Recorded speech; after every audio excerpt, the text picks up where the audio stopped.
and gentlemen, welcome back to another very special, as always, episode of the Hyperconscious Podcast. We hope you enjoyed our latest episode where we sat down and talked all about distractions and how they're holding you back. Today, for episode number 317, we are going to do a Scratching the Surface episode on why you feel lonely and what to do about it.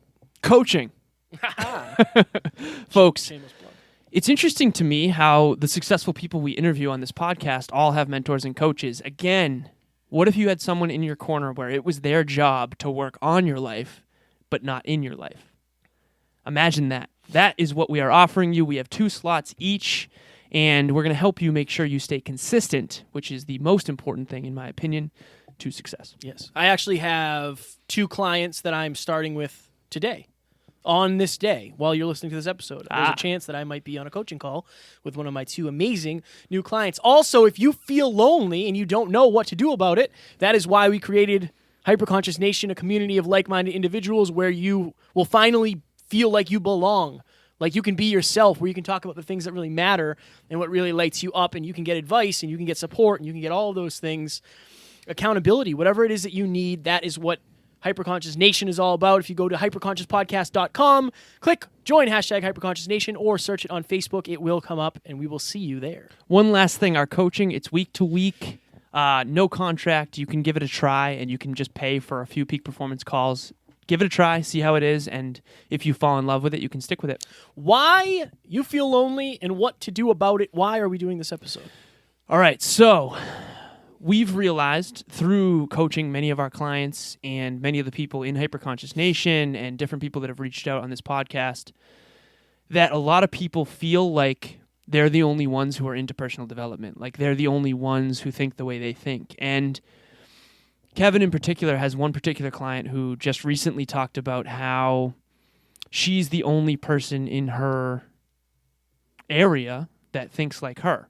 Now, is that really true, or is that just the root of the problem or what feels like a problem? The solution would be, I guarantee you there are people that are like-minded. It's just a matter of how do you find them.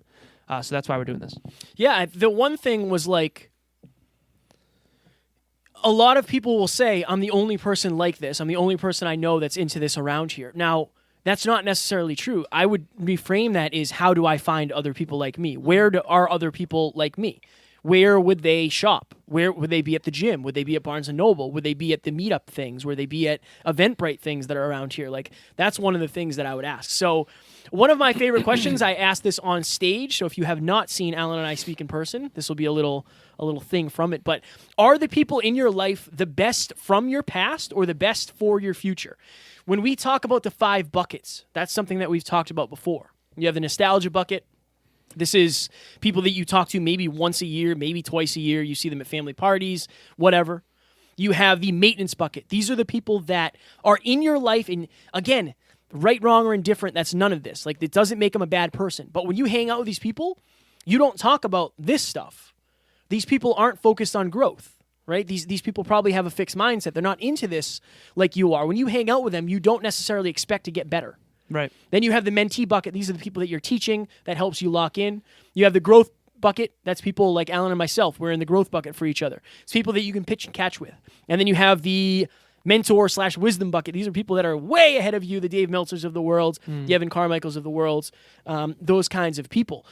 If the people in your life are the best from your past, that means you haven't realized that they're probably not going to help you get to the goal you want in your future. Just because you went to high school with somebody and you guys are really good friends doesn't mean that they're actually going to be able to help you get to your goals. And again, when it's personal and there's feelings involved and all of that, it makes it very hard. But that's a question you have to ask yourself. Is this the team that I would put together to get to my goals, or am I just relying on these people because they're what I know and they're familiar? I'll never forget, this is probably like a year and a half ago, and I asked one of the people that is closest to me. This is one of the last people in my life that I hung out with consistently who did not have huge dreams and goals and wasn't very growth-oriented. I remember asking her, are you on a winning team? And she actually really sat with that for a moment. And I asked a second question. This is a vulnerable conversation. I said, is there anyone else in your life besides me? And this is right, wrong, or indifferent. Again, I said this doesn't make them bad. I'm not right. There's no right or wrong here. But there's no right or wrong answer, but there is a better answer for you specifically. So I asked her, is there anyone else in your life who you hang out with consistently who has a big dream that they're chasing? And her answer was no. And then my next question was, do you think that's a good or bad thing? Now, only she could decide whether that was good or bad for her, but that's what we're talking about here. Are the people in your life the best from your past or for your future? I bet you read the books that your friends read. I bet you watch the shows your friends watch. I bet you do the things your friends do. If I'm obsessed with fitness and I want to walk, talk, sleep, act, and breathe fitness, most likely I'm going to hang out with other people that love fitness, because that's what we end up talking about. That's what we end up masterminding about. I remember one time Kevin and I were talking about strength versus total output, and we whiteboarded for an hour and a half, him trying to convince me to get stronger because I'm not strong compared to him. And I was trying to convince him that, and we both ended up better from that conversation. Why? Because we both value fitness. So that's what this episode today is about. And next line item. So I want to actually touch on that one too. This is another thing that I'll say to people a lot. If you... I like to do it with relationships because it works better, but it does work with friendships as well. But let's use relationships. If you found somebody 2 years ago and you started dating that person, that is probably what you were able to attract at that time. Right? That's probably what you had the power to attract. That's probably a good reflection of what you were as a person, possibly. Right. Now, if you were to do that with your friends, if you want to be like world class in anything, when's the last time that you got around somebody who's world class at something? When's the last time that you got a new friend who is better at something than you are, or knew exactly what you were talking about? So we'll go into part number 2 here, line item number 2.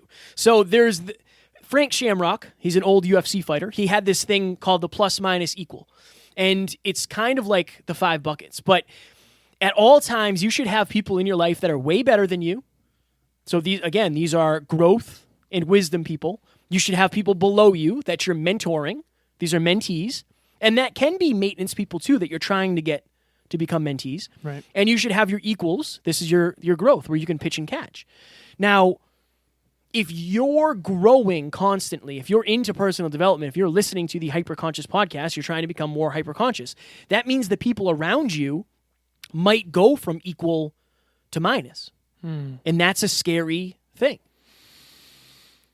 Let's think right now, if you're out there listening right now, think about you in high school. Let's think about us in high school. Brutal. How little did we know in comparison to what we... Yeah, nothing in comparison. What if you hung out with that person every day? Yeah. How much of a struggle would it be to try to open that person's eyes when they're naive? There's nothing wrong with that. They're teenagers. All teenagers are naive to some extent. You've only had a little while to live. I think that's what we're trying to say. I remember, I'll never forget a John Maxwell quote. He says, people say wisdom comes with age. That is not true. Sometimes age comes alone. If you are hyperconscious, which you are because you're listening, in other words, acutely aware, you love to learn, you love to grow, just remember that not everyone is into personal development, and that's not wrong. It's just maybe not for you. And one thing I want to say here real quick is if someone came to me and said, what's one thing I could do to be more successful, to have a more extraordinary life? I would say, if you could do nothing else, you have to get around more extraordinary people. I think it's one of those things that's so underrated, Yeah. or it's so under-leveraged or under-focused on. And I think the problem is, it's like you want to be a loyal friend. And I feel like I'm one of the most loyal people you'll ever meet. But the problem is, I have these giant goals. Right. And I can't just say, you know what, we're going to be friends forever because we have been friends forever. Mm. If you don't add to my life with what I need, that's what it is. Like, if our relationship is only based on our friendship in high school, then it's probably not going to last that long. And again, let's just jump to number 5. You all right with jumping to number 5? Absolutely. Resistance from friends. If you're focused on growth, if you're focused on personal development, if you're ambitious, if you're doing something against the grain, if you're taking that path less traveled, you're going to get resistance from friends, from family, from coworkers, relatives. Like, you're going to people on social media. You're going to get resistance from people that you've never even met before. We've had clients and close friends say that Your World Within Live was a cult. Yeah. Yeah. Like, how naive could you possibly be? But it's just the level of awareness. And this is Right. this is where it comes in. The resistance from the people that you're getting is because they do not have the level of awareness you do. They don't understand Why you're doing what you're doing. why you're doing what you're doing. They don't understand that an audiobook can change your life. They don't understand that a podcast can change your life. They don't understand that a networking event isn't just a networking event. You're not just there to meet people. You're there to take lessons away. You're there to prove to yourself that you can get out of your comfort zone. You're there to prove to yourself that you're not alone, that you do have a message that you can share with people, that you do have a product that you can sell to people, that you do have value. But they're just not aware of that. Right. So it's this fine line of understanding that when you're getting resistance from somebody, my thing now is to go and show empathy, Right. because they don't understand. And that, again, it doesn't make them, it's not right, wrong, or indifferent. That's not what this is about. Because there was times where we didn't Absolutely. understand. Right. And there still are. Absolutely. There still are. But this is the question that I would ask you, and this is the hard question. And again, it's not the hard questions that you ask, it's the ones that you're willing to answer. Are you willing to trade in your goals, your ambitions, your dream life, your passion, your purpose, your mission to stay with the friends that you've known forever? Right. Even if you don't feel like they're getting you closer. If you could only choose one, if you could only choose your friendships that you had and got you to where you are now, and you know somewhere like, this person probably isn't going to get me to where I want to go. They don't have the same goals I do. They have these limiting beliefs that they don't have any plan of changing. If you could have those friends or you could have your goals and your dreams, which one would you take? So I have one specific friend who I genuinely care for so much. I have so many, but one in particular that I'm going to just talk about anonymously. When I spend time with this person, I quite literally, in order to make them feel more comfortable, I have to be less of myself. What do I mean by that? The conversations we end up having, my belief system is so different than this person's that I have to, it's like I'm spending my time trying to persuade this person to break down limiting beliefs, and it takes a lot of time and energy. I can either just shut my mouth and filter myself, or I can try to convince them of my point of view. And I'm not saying to give up on anyone, but if you have friends out there where quality time is what dictates a friendship, you have to be really careful about that. I have another person in my life who I'm very close with who's having trouble with one of their friends. And some people value friendship based on quality time. I'm not like that. Like, if you and I meet at a networking event, I guarantee you, if you and I don't talk for another 2 years, when you next see me, I'm going to be so pumped to see you. I'm going to hope you're well. Like Eddie Pinero. I haven't talked to Eddie in a hot minute. I still consider Eddie Pinero a dear friend. I haven't talked to him in freaking 6 months. That does not mean he's not my friend. Some people consider quality time friendship. I personally don't, but I think understanding yourself and understanding your friends is important. So if you do have someone who is an anchor and not an engine in your life, and they do value friendship based on quality time, you're going to have a tough conversation probably and make them realize that, like, you only get so much time in this life, and if you don't maximize your potential and maximize your impact, that's the things you're going to regret most. This isn't me talking, that's Bronnie Ware, having heard it from the terminally ill. So are you willing to give up your dreams for old friends? And the last thing I want to say here too about this line item is, before my car accident 5 years ago, before I went all in on my dreams, I focused a lot of my life on having fun. I like to go to parties. You know, I was quote unquote everybody's best friend. I remember thinking to myself, like, my goodness, I'm going to be the best man at like 8 different weddings. That's not going to be the case anymore, guys. I'll be real. I doubt that's the case anymore. But I remember thinking to myself, I'm literally going to be the best man of 8 different people's weddings. I know that's not going to happen now. Back then, I was trying to do stuff for everybody. And instead of doing one thing really well, I was doing a bunch of stuff really not well. I have been on both ends of this. Please, please take this episode to heart and realize, like, quality over quantity is so important. That doesn't mean you can't have a big circle of friends. It just means that you're going to have to pick and choose and be discerning about where you're spending your time, because we have a takeaway at the bottom here. Show me your friends and I will show you your future. Period. And just another thing too is like the resistance you might be getting from other people might be because it most likely is because they don't want what you want. So they're not willing to do what you're willing to do. Like Right. I had somebody who I still consider a friend. I don't see them often, and I'm not present for them a lot of the time, but that's just the way it is. But, you know, he said that I understand that you're busy. Like, I know I did the podcast thing. I did this. And it's like, yeah, I understand what you're saying. I do. And I empathize with the fact that I just don't think you understand the difference.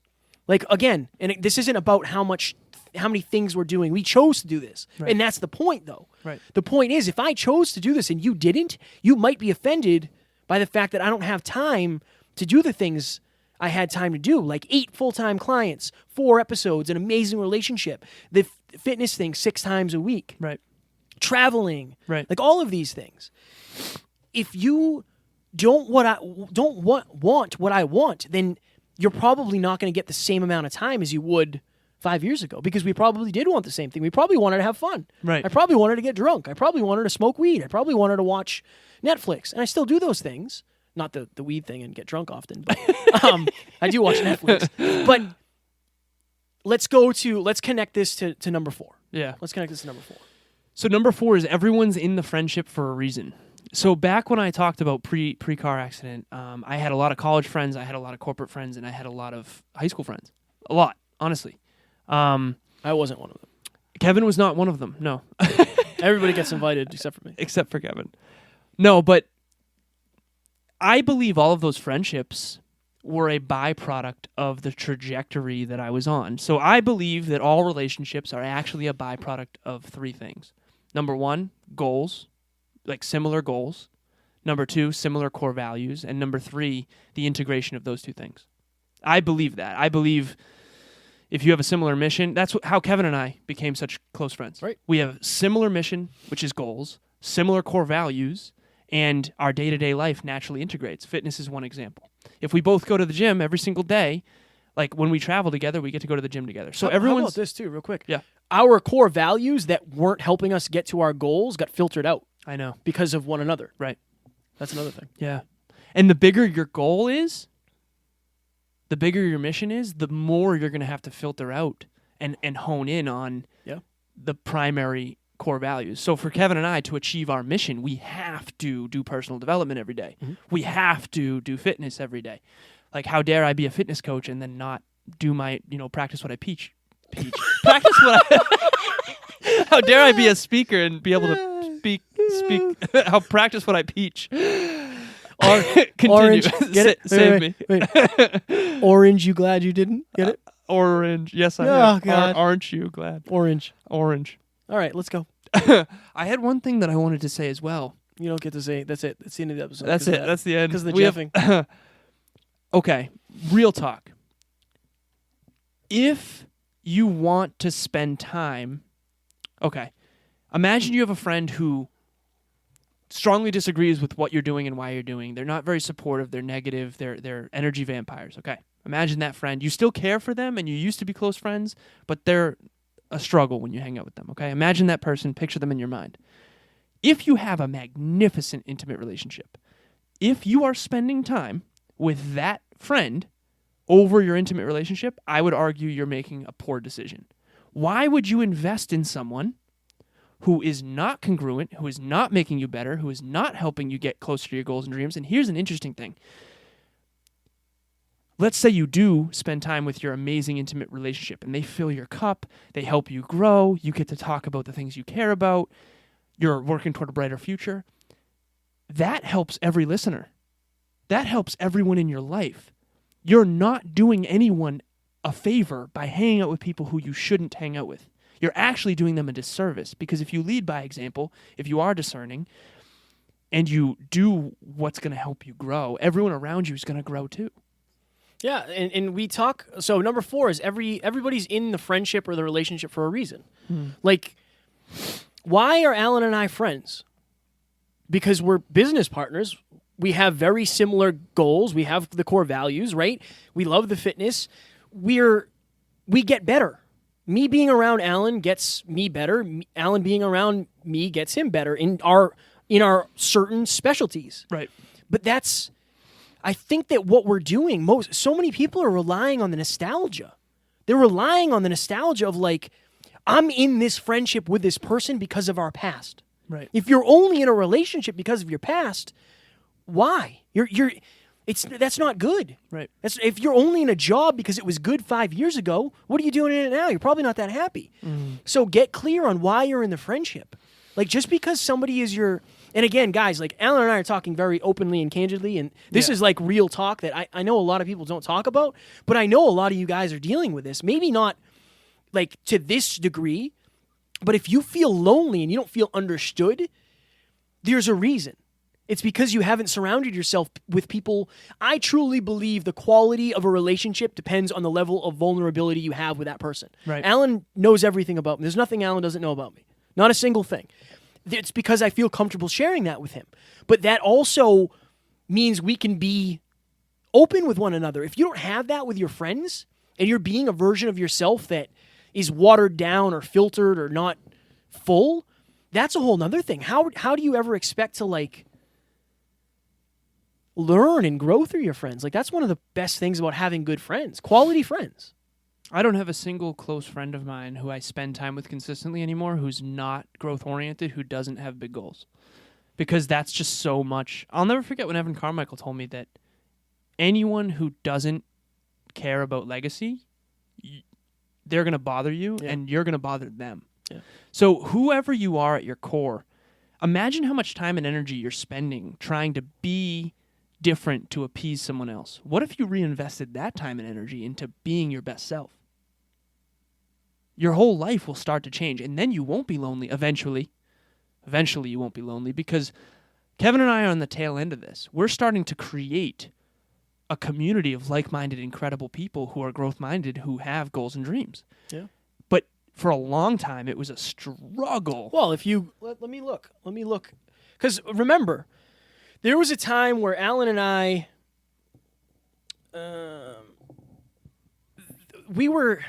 I had just left the situationship I was in, and it was one of the harder times of the podcast. I'll try to go on and find it, and it was one of the growing pains episodes where we were talking about like, I'm so lonely. I don't feel like I have anybody else in my life. Like, I had Matt, I had Alan, but I didn't have really anybody else. I was growing apart from my friends. I had no idea where I was going to find a woman who valued what I valued. Right. Like, Alan and I have been through this, but like you said, we're on the other end of it where we have the Mark Metries as friends. Right. Where we have the Dave Meltzers as coaches. I know. You know, Evan Carmichael is sort of a mentor that we could message. We have these people in our life, and we're very blessed for that. But at one point, we didn't. Right. So we have 6 minutes. I just want to make sure that we are able to tell people what to do about it as well. So let's make sure let's do number 3. Okay, and then we'll go through. And then we'll go through what to do. Tactics. Yeah. Okay, number 3, rule of threes, super simple. Disassociation, limited association, and expanded association. So the rule of threes is something Jim Rohn used to talk about. There are some people you can spend 3 minutes with, but not 3 hours. There are some people you can spend 3 hours with, but not 3 days. And then there are some people you can spend 3 days with, but not 3 weeks. So I would argue, Emilia and I would love to spend 3 weeks with her. Kev, I could spend 3 weeks with you. We spend a month together. For sure. Right? So there's certain people that are 3 weeks, some people that are 3 days, some people that are 3 hours, and some people that are 3 minutes. If you categorize the types of people and then realize, you know what? You don't have to cut them out. Don't cut them out. Maybe that's a 3-minute person where you catch up about, small talk, whatever. A 3-hour person, a 3-day person. And then once you understand that, just allocate your time accordingly. All right, so that's a fire point. That's basically like you're taking somebody and putting them in the maintenance bucket. You're taking somebody and putting them in the nostalgia bucket, which is fine as long as you're heavy on the other end. Right. The more people you have in your nostalgia bucket, the more people you have to have in your growth bucket and your wisdom bucket to even that out. So how do you... what do you do about it? If you're watching or if you're listening to this episode and you say, I don't have anybody in my in my vicinity that thinks like I do, that is into personal development, that does the things I do. What do? I would say there's a couple of things. Number one, bring it up with people that you spend time with. Like if you go to the gym, how many people have come up to you in the gym and been like, "Oh, I love the podcast." Oh yeah, man, Right? it's awesome. Like I have a lot of we go to separate gyms now, but I have a lot of people that know me from the podcast that are buddy with me now. Right. Right? There's one thing. Number two, look in the Meetup app. If you live in a place, if you live in a city, if you live in Boston or New York or, a city in California or Washington D.C. or whatever, look up the Meetup app. Find entrepreneur groups. Find whatever it is that you do. Find that. Okay? There's another thing. Go on Eventbrite. Oh yeah, there are events. Networking events. There are events everywhere. Will you have to travel? Maybe, but that's a great opportunity for you to get out of your comfort zone and do things that you're afraid of, and you never know that might really help you. Join a group. Join Hyperconscious Nation. Right. That's something you can do. What I suggest is you go on Instagram and search where you live and start finding people. Yeah, does it seem weird to message somebody? Maybe it does, but you could very easily start that message with, "Hey, this post really inspired me. I just wanted to share that it moved me." That's what they want. Right. It's a good thing. And They're if not they gonna respond and Right. say, "Hey, thank you so much," then start a conversation with them. Right. We met Catherine. Right. Yeah. Right. So there's a number of ways to do it, but I think first you have to understand that saying to yourself, "I'm the only person like this. I'm the only person around here. I don't know anybody else like me." Okay, that's step one. But if you're always focused all of your energy on doing that, you got to switch and you got to refocus that energy on, now what do I do about it? How do I get around more people like me? How do I find people who value what I value? How do I find people who are ambitious like I am, who have the same drive, they have the same passion, they have the same purpose? Not only will they understand me, but they will support me and they will help me get to these goals. They aren't the best from my past, they're the best for my future. How do you get there? You got to start getting out of your comfort zone. Yeah. Whatever your core values are, the things that matter most, try to create a group activity around that. If you love yoga, go do yoga at a yoga studio. I call it yogurt. You're going to find a bunch of other people that like Right. yogurt. Right, yogurt, right. Right. If you are spiritual and you like church, you have a specific religion, go to church. There's a community there. Volunteer. The gym. The gym is huge. Athletics teams. So like if you love hockey or you love basketball, like join a pickup league. I was telling Kevin before this episode, some of the happiest people I've ever met are people that are on sports teams. Okay, a group of people that have a mutual core value of athletics and or a sport, like a basketball team, let's say, all with a common goal. Yeah. And they're all working toward a common goal. In the Marines, they talk about this. The brotherly love they felt in the Marines they never matched that in real life. But you can design it. That's actually designed. You're supposed to feel that way when you're working toward a mutual goal. Like the way the stuff Kevin and I have been through on this mission is like unforgettable shit. And the times we've had, the things we've had to face together, the fears, the cries, the difficult moments, the amazing moments.